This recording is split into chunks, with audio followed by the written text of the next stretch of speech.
महाराष्ट्र की राजनीति में उद्धव ठाकरे, राज ठाकरे यानी कि ठाकरे बंधुओं का एकजुट हो जाना क्या आगामी वक्त में भारतीय जनता पार्टी, एकनाथ शिंदे गुट शिवसेना के लिए मुश्किल वक्त बनता हुआ नजर आएगा? क्या वाकई में उद्धव और राज ठाकरे के साथ आ जाने से महाराष्ट्र की राजनीतिक जो सरगर्मियां हैं, राजनीतिक जो फिजाएं हैं, वो बदल जाएंगी? क्या आगामी वक्त में महाराष्ट्र में बीएमसी के जो चुनाव होने वाले हैं और इसके साथ साथ संगठन को मजबूत करने के लिए जो कोशिशें शिवसेना के नेता उद्धव बालासाहेब ठाकरे करते हुए नजर आ रहे हैं, उसमें उन्हें कामयाबी हासिल हो पाएगी?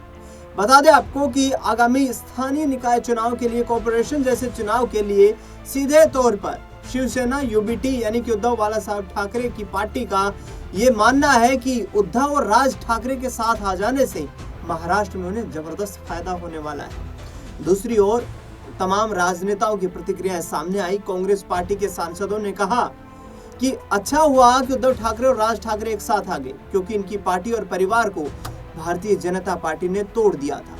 ऐसे में इस मुद्दे पर चर्चा करेंगे और चर्चा में मेरे साथ जुड़ रहे हैं मेरे सहयोगी दीपक, और दीपक महाराष्ट्र की राजनीति पर चर्चा करेंगे। इस खास रिपोर्ट में आपका स्वागत है जी, धन्यवाद। और यहाँ जिस तरीके की पिछले 24 घंटे में राजनीतिक हवा बदली है, उद्धव ठाकरे, राज ठाकरे के एक साथ आ जाना बीजेपी और शिंदे के लिए कितना चुनौतीपूर्ण हो सकता है? देखिए, इस वक्त तो वोट बैंक के बंटवारे होते नजर आएंगे। आपने एक और चीज जो है यहाँ पर दर्शकों को बता देनी जरूरी है कि कांग्रेस जो है वो अलग चुनाव लड़ रही है। तो वोट शेयर पर अगर आप ध्यान देंगे तो जैसा कि बताया जा रहा है, जो गैर मराठी हैं और जो महायुति को समर्थन करते आए हैं अब तक, वो हो सकता है कि वहाँ उनके साथ जुड़े रहें। लेकिन जो मराठी मानुस कहे जाते हैं महाराष्ट्र की राजनीति में, वो ठाकरे बंधुओं के साथ आने से जरूर एकजुट होने पर विचार करेंगे। और जैसा कि आपका प्रमुख विषय एकनाथ शिंदे को लेकर है, तो एकनाथ शिंदे को सिर्फ बीएमसी चुनाव से ना जोड़ा जाए तो ज़्यादा बेहतर रहेगा। उनको विधानसभा, लोकसभा के नज़रिए से भी देखा जाए। आपने सुना होगा, हाल फिलहाल में कुछ खबरें ऐसे चल रही थी, ये कह सकते हैं कि यूबीटी की तरफ से कहा जा रहा था कि एकनाथ शिंदे के कुछ विधायक बहुत जल्द बीजेपी में शामिल होते नजर आएंगे। और हाल ही में जो शिंदे के कुछ जो साथी थे वो बीजेपी में गए, बीजेपी के कुछ साथी शिवसेना में गए थे शिंदे की। तो वहाँ फडणवीस ने साफ कहा था कि अगर शुरुआत आप लोग करोगे तो हम भी नहीं छोड़ेंगे, हम भी इसको पूरे बराबर जवाब देंगे। यानी कि पाला बदल का खेल चल रहा है और बीजेपी पर यह आरोप लगते आए हैं कि जो है जिससे भी गठबंधन करते हैं, उस गठबंधन में सेंधमारी करती है, उस गठबंधन के वोट बैंक अपने साथ ले जाती है और उस पार्टी का वजूद यहाँ पर मिटाने के लिए उनका एक अलग फोकस बन जाता है। बिहार में नीतीश कुमार को लेकर यही आरोप लगते हैं, महाराष्ट्र में एकनाथ शिंदे को यह आरोप लगते हैं। और देखा जाए तो पहले मुख्यमंत्री जैसे थे, फिर उप मुख्यमंत्री बनाया, तो वो थोड़ा अलग नजरिया था। बीएमसी चुनाव के नजरिए से अगर हम बात करें, राज ठाकरे और उद्धव ठाकरे करीब 20 सालों बाद एक साथ आए। 50 सालों की एक कह सकते हैं विरासत रही है बीएमसी में शिवसेना की, जो लगातार जीतता है। बीजेपी का साथ लिया बीच बीच में, लेकिन 2017 में जब बिना बीजेपी के भी उतरे तो गजब की बात यह थी कि शिवसेना ही जीती। लेकिन उससे अलग नजारा अब की बार इसलिए देखने को मिलेगा क्योंकि शिवसेना ही दो धड़ों में बट गई है। जो उद्धव, राज और शिंदे कभी एक साथ हुआ करते थे तो अच्छा यहाँ पर परफॉर्मेंस करती थी शिवसेना, और राज ठाकरे अलग हो गए तब भी शिवसेना ने अच्छा परफॉर्म करके दिया। लेकिन अब राज ठाकरे साथ आ गए हैं, लेकिन शिंदे अलग चले गए हैं, तो उद्धव के सामने चुनौती बढ़ चुकी है। और सबसे बड़ी बात, जो कांग्रेस का समर्थन मिलने की उम्मीद थी, भले ही थोड़ा बहुत वोट बैंक हो, लेकिन कह सकते हैं कि बूंद बूंद से घड़ा भरता है, तो वही बात यहाँ पर भी लागू होती है। अगर कांग्रेस का भी सपोर्ट मिलता तो महायुति पर एक अलग दबाव बनता। लेकिन उन्होंने इसलिए कदम पीछे कर लिया कि राज ठाकरे ने जो बयानबाजी करी थी हाल ही में कि मराठी बोली आनी चाहिए और उत्तर भारतीयों को जो ललकारा था, उसका असर भी यहाँ पर एक बुरा प्रभाव डालकर गया, जिसकी वजह से कांग्रेस जो राष्ट्रीय पार्टी है, राजस्थान, मध्य प्रदेश, बिहार, छत्तीसगढ़, दिल्ली जैसे राज्यों में चलती है, तो उनको वहां पर प्रभावित ना हो वोट बैंक, तो इसलिए वो अलग हो गए। लेकिन मराठी मानुस को नहीं, मैं यहाँ पर रोकूंगा आपको दीपक। क्या महाविकास आघाड़ी गठबंधन से कांग्रेस का अलग हो जाना, या यूं कहें कि ठाकरे परिवार से अलग हो जाना, क्या ये संकेत दे रहा है कि महाविकास आघाड़ी गठबंधन है उसमें दरारें जो दिखाई दे रही थी, जो धुंध से ढकी हुई थी, वो अब साफ दिखाई देने लगी है? देखिए, शरद पवार का भी डिसीजन आना बाकी है। शरद पवार का सूत्रों के अनुसार राज ठाकरे की पार्टी से संपर्क चल रहा है।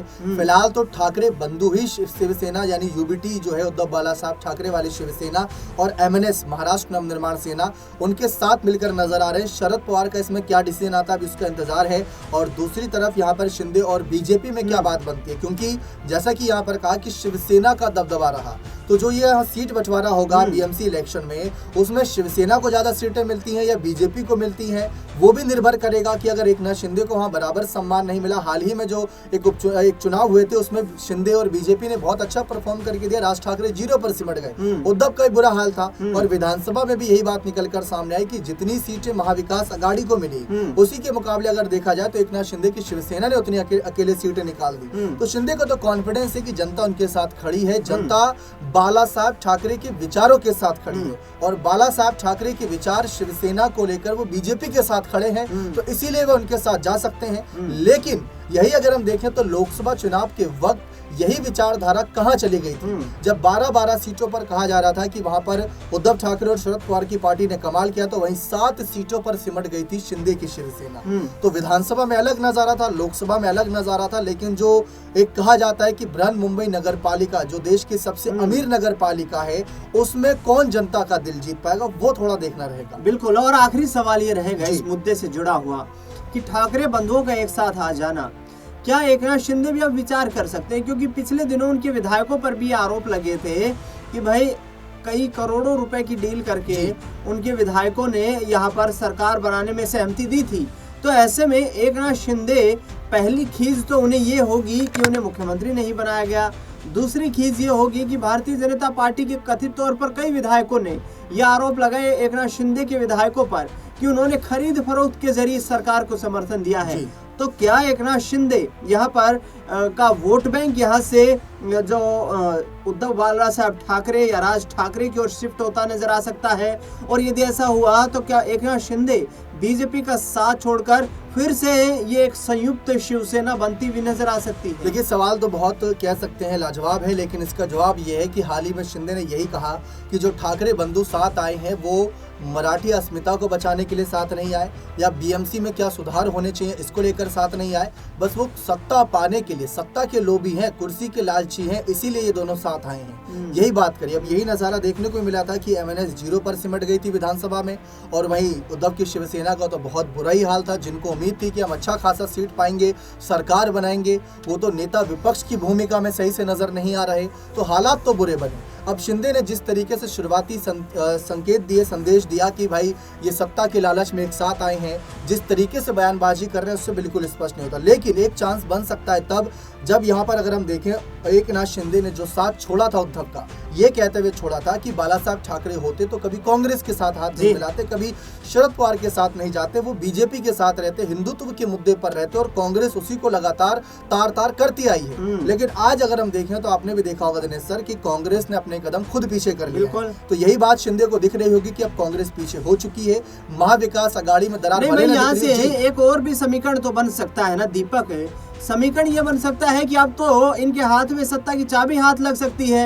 यदि कांग्रेस महाविकास आघाड़ी से अलग हो जाए और एकनाथ शिंदे को सीएम कुर्सी ऑफर कर दे उद्धव ठाकरे सत्ता में आने के लिए, जैसा अपने बयान को कोट किया शिंदे के बयान को कि ये सत्ता के लालची हैं, सत्ता के लोभी हैं, तो सत्ता में आने के लिए यदि एकनाथ शिंदे को सीएम कुर्सी ऑफर कर दी जाए तो फिर बीजेपी का खेल वो समीकरण अभी बन ही नहीं सकता, क्योंकि जो 288 विधानसभा सीट वाला राज्य है जिसमें 130 प्लस बीजेपी के पास सीटें हैं, और 57 करीब यहाँ पर प्लस में शिवसेना के पास, और जो अजित पवार के पास संख्या, अगर अजित पवार और फडणवीस साथ हैं तब तक सरकार पर कोई आंच नहीं आएगी। शिंदे जाते हैं तो जाए, कोई फर्क नहीं पड़ेगा फडणवीस की सरकार को।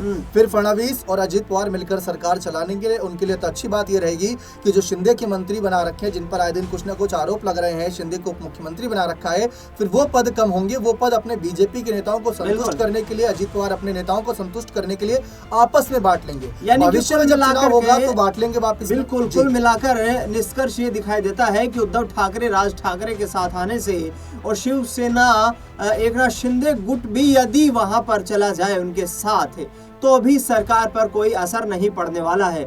लेकिन महाराष्ट्र की राजनीति में ये परिवार आगे आने वाले वक्त में, लेकिन दिनेश सर मैं आपको टोकना चाहूंगा, इसका असर राष्ट्र की राजनीति पर दिखेगा, क्योंकि 7 सांसद हैं एकनाथ शिंदे की शिवसेना के पास, और 7 सांसद बहुत बड़ी संख्या आज के नजरिए में है। जो केंद्र सरकार, जो मोदी 3.0 सरकार 292 सांसदों के साथ चल रही है, अगर उसमें से 7 कम होते हैं तो ये 285 पर आ जाएंगे।